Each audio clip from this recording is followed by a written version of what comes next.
Good afternoon, ladies and gentlemen. Thank you for being here at the Center for Strategic and International Studies today.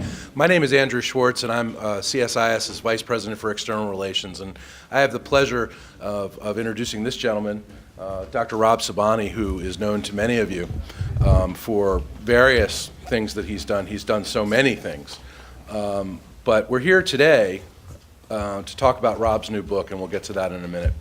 Rob is president, as you know, Rob is president and founder of Caspian Energy Consulting. He founded the company in 1991 to specialize in negotiating projects for clients with business interests in the Middle East and the former Soviet Union.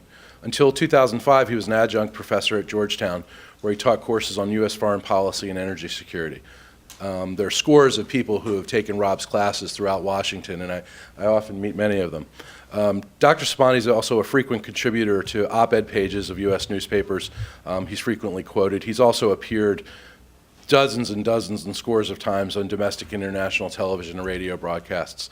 Besides his professional and academic background, Dr. Sobhani sits on the board is affiliated with a number of organizations, including Mohawk Innovative Technologies and Washington Capital Partners.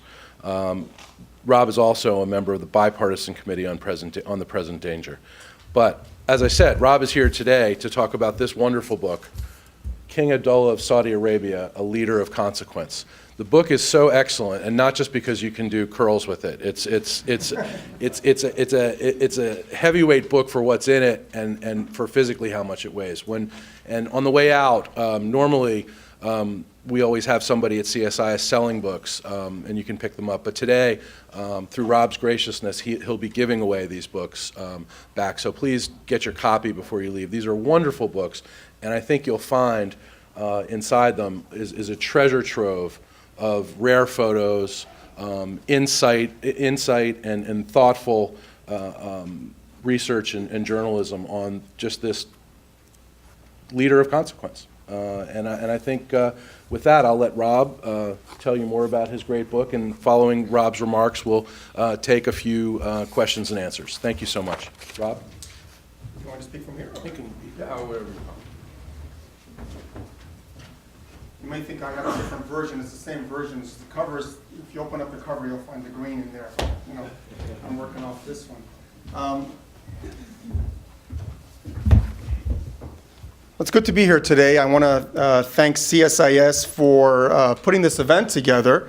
I'd like to have a special thanks to my good friend Dr. Fariborz Gadar, who brought this event to CSIS and suggested that we do it here, and I thank Fariborz for taking the initiative. I want to also thank Andrew for your kindness and your remarks, and Allison, wherever you are, thank you very much for putting it together.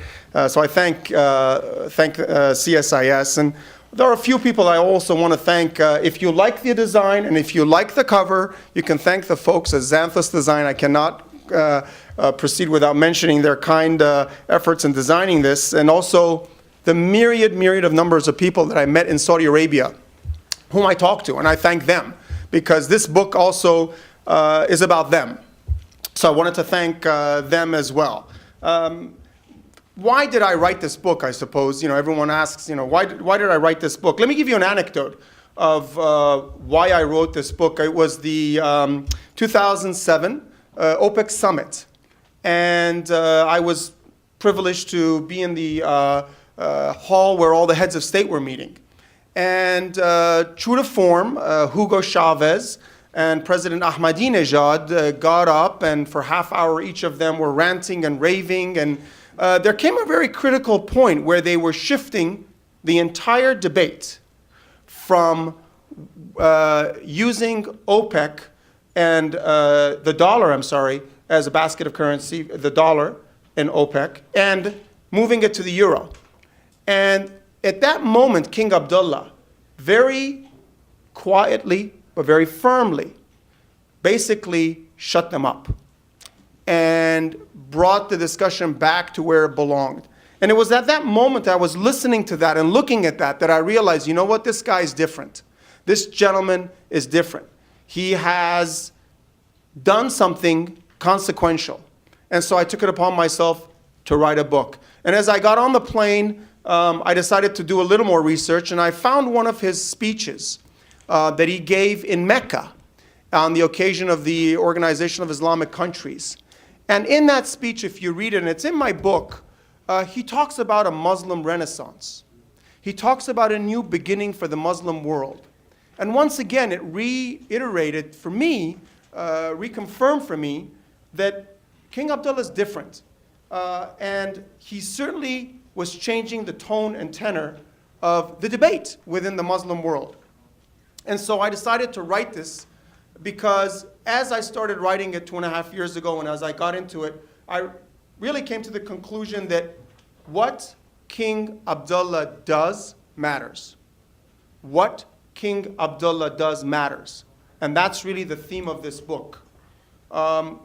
Whether it's in energy security, whether it's fighting Islamic extremists, global economic recovery, the future of Iraq, Afghanistan, Yemen, what King Abdullah does matters to the world. Yes, the President of the United States, the President of Russia, the President of China. But King Abdullah also matters, and matters enormously. And that's why I decided to write this book. Now, let me just put this in historical context. Saudi Arabia has always been an important ally of the United States. From that moment when President Roosevelt and King Abdulaziz sat on that boat together and forged an alliance, Saudi Arabia has always been part and parcel of foreign policy, U.S. foreign policy. But I would venture to say no Saudi leader has ever transformed Saudi Arabia to the extent that King Abdullah has. He has done what no other Saudi leader has done before. And that's what makes him unique. Yes, Saudi Arabia is the world's central bank of petroleum, has the largest reserves. Saudi Arabia is home to the two most holiest sites of Islam. Saudi Arabia is the heavyweight of the Arab world. But what makes it unique and makes it different is who runs Saudi Arabia. And it's King Abdullah. And let me just run through 6 things that I think makes King Abdullah so different. And I'm going to go into it very briefly because I'd like to get an interaction and questions and answer. The first, I believe, very important, is the dialogue that King Abdullah has started, both within Saudi Arabia and outside. And I'll get to this in a moment. His dialogue projects. The second, in my opinion, the empowerment of reform-minded individuals and technocrats with vision today are running Saudi Arabia. Third, King Abdullah has taken it upon himself to challenge the extremists and their rhetoric. And this is unique as well. He has the courage, and I like to emphasize this, he has the courage to stand up to the extremists and use their rhetoric against them. Fourth, Saudi Arabia is, in my opinion, the leader in the Middle East of the arc of stability versus the arc of instability fostered by Iran, the regime in Tehran, Ayatollah Khamenei, Ahmadinejad. And the example of that, as I mentioned earlier to you, was visual, clear at the OPEC summit. Fifth, Saudi Arabia's reforms under King Abdullah have made the system more transparent. Saudi Arabia's stock exchange today, the 10th largest in the world. And I would say as an American citizen, if I had money, I wouldn't put it in Citibank, I'd put it in Saudi Arabia. Very simple, because I don't trust Citibank, but I would trust the King of Saudi Arabia more than I would trust Citibank. Because of the reforms that King Abdullah has instituted in Saudi Arabia. And finally, sixth, and most important, or equally important, I should say, the king has emphasized education and building of universities and schools as houses of wisdom. He uses that word, and that's very, very interesting and liberating. He talks about universities as houses of wisdom, not just to go in, learn something, and come out. These are, from the perspective of King Abdullah, houses of wisdom, and that's very, very important and very key.